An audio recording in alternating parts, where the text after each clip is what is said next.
Assalamualaikum warahmatullahi wabarakatuh. Berjumpa kembali dengan saya Kak Ubay dari channel Jago Matematika.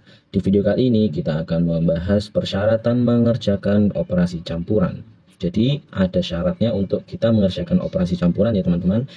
Persyaratan pertama yaitu operasi penjumlahan dan pengurangan itu sama kuat. Nah, kita ambil contoh agar lebih paham ya. Misalkan 2000 dikurangi 200 ditambah 500. Nah, ini kita bisa melakukannya dengan dikurangi terlebih dahulu seperti 2000 kurangi 200 hasilnya 1800. Kemudian ditambah 500. Hasilnya 2300 ya. Nah, bisa juga kita kerjakan seperti ini ya teman-teman. Dioperasikan yang penjumlahan terlebih dahulu. Boleh antara keduanya dikurangi terlebih dahulu atau ditambahkan terlebih dahulu. Kenapa? Karena operasi penjumlahan dan pengurangan itu sama kuat, gitu ya. Jadi 2000 ditambah 300. Loh, kenapa 300? Padahal 200 ditambah 500 kan 700. Jadi ini teman-teman, kalau operasi itu dipakai simbolnya ya teman-teman. Jadi negatif. Ini minusnya dipakai ya, dan positif dipakai. Minus 200 ditambah 500 ya 300 ya teman-teman. Seperti 500 dikurangi 200 gitu ya. Hasilnya 300. Maka 2000 ditambah 300 hasilnya 2300. Gitu ya teman-teman. Hasilnya sama. Kemudian persyaratan yang kedua yaitu operasi perkalian dan pembagian sama kuat gitu ya. Contohnya misalkan 5 dikali 10 dibagi 2. Maka kita bisa melakukan operasi yang perkalian terlebih dahulu. Jadi 5 kali 10, 50. Dibagi 2 sama dengan 25.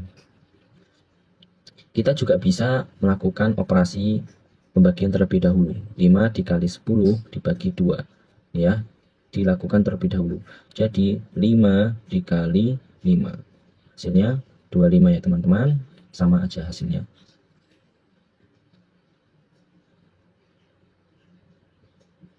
Oke, sama saja hasilnya. Berarti operasi perkalian dan pembagian sama-sama kuat. Boleh dilakukan perkalian terlebih dahulu atau pembagian terlebih dahulu. Kemudian persyaratan yang ketiga yaitu operasi perkalian atau pembagian lebih kuat daripada operasi penjumlahan atau pengurangan. Jadi kalau ada operasi campuran, ada negatif, ada penjumlahan, ada pengurangan, ada perkalian dan pembagian, maka didahulukan perkalian atau pembagiannya dibanding dengan penjumlahan atau pengurangan. Contohnya 1000 ditambah 50 dikali 2 dikurangi 100. Nah, maka ini dikerjakan mana dulu? Apakah penjumlahan dulu atau pengurangan dulu atau perkalian? Operasi perkalian lebih kuat, maka perkalian terlebih dahulu ya teman-teman. 50 kali 2 hasilnya 100. Nah, 1000 tulis ulang ditambah 100 dikurangi 100. Nah, jadi teman-teman boleh mengerjakan penjumlahan terlebih dahulu atau pengurangan terlebih dahulu, bebas. Kalau saya memilih untuk melakukan dari yang kiri. 1000 tambah 100 hasilnya 1100. Dikurangi 100 hasilnya 1000 gitu ya. Kemudian contoh lagi, misalkan 500 ditambah dengan 10 dibagi 2 dikali 5 dikurangkan 40. Maka hasilnya teman-teman boleh memilih antara dua ini ya, pembagian dan perkalian, tapi nggak boleh penjumlahan atau pengurangan, karena perkalian atau pembagian lebih kuat dari penjumlahan dan atau pengurangan. Maka teman-teman harus memilih antara perkalian dan pembagian, nggak boleh pengurangan atau penjumlahan jika ada perkalian atau pembagian di operasi tersebut. Antara pembagian dan perkalian didahulukan mana? Terserah, karena perkalian dan pembagian itu sama-sama kuat.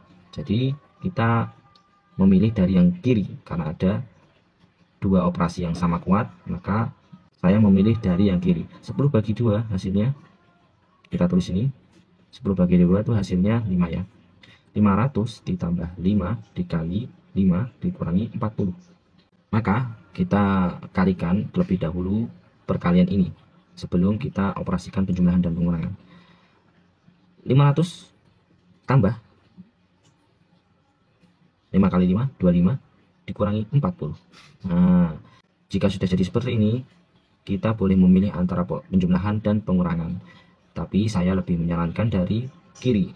Kenapa? Kenapa? Coba lihat teman-teman. 25 kurangi 40. Bingung kan? Nanti hasilnya negatif. Jadi kalau saya menyarankan memulai dari yang kiri. Tapi terserah teman-teman, misalkan lebih mudah dari mana itu bisa. Itu terserah teman-teman. Jadi 500 tambah 25, 525 dikurangi 40, maka hasilnya 585 ya teman-teman. Oke, yang terakhir persyaratannya yaitu operasi di dalam kurung. Apapun tanda operasinya lebih kuat daripada operasi apapun, gitu ya teman-teman. Jadi jika ketemu operasi campuran, dan di situ ada pengurungan atau operasi yang di dalam kurung, maka didahulukan karena itu lebih kuat dari operasi manapun.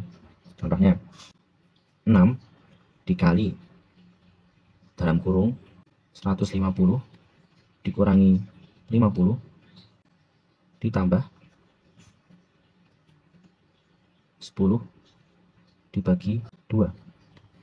Maka ini kita operasikan yang di dalam kurung terlebih dahulu, apapun tanda operasinya. Pembagian pengurangan semuanya didahulukan. Jadi 6 dikali 150 kurangi 50 hasilnya 100 ditambah 10 bagi 2 5. Gitu ya teman-teman. Di sini ada perkalian dan penjumlahan, maka didahulukan yang perkalian. Hasilnya 600 ditambah 5. Maka jawabannya 605. Gitu ya teman-teman.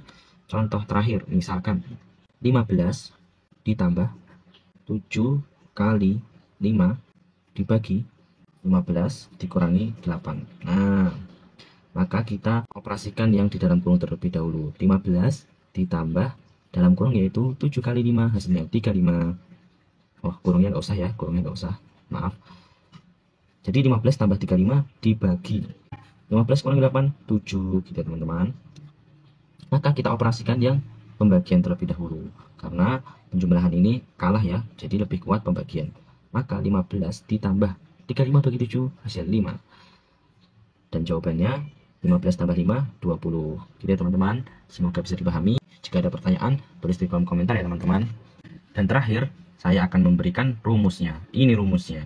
Jadi kurung lebih kuat daripada kali atau bagi, dan kali atau bagi lebih kuat dari tambah atau kurang. Intinya kalau teman-teman menemukan operasi campuran, dulukan operasi yang di dalam kurung, kemudian setelah selesai nggak ada kurung, dahulukan kali atau bagi, setelah kali atau bagi, dahulukan tambah atau kurang. Gitu ya teman-teman, semoga bisa dipahami. Sekian dari saya, selamat berarti. Wassalamualaikum warahmatullahi wabarakatuh.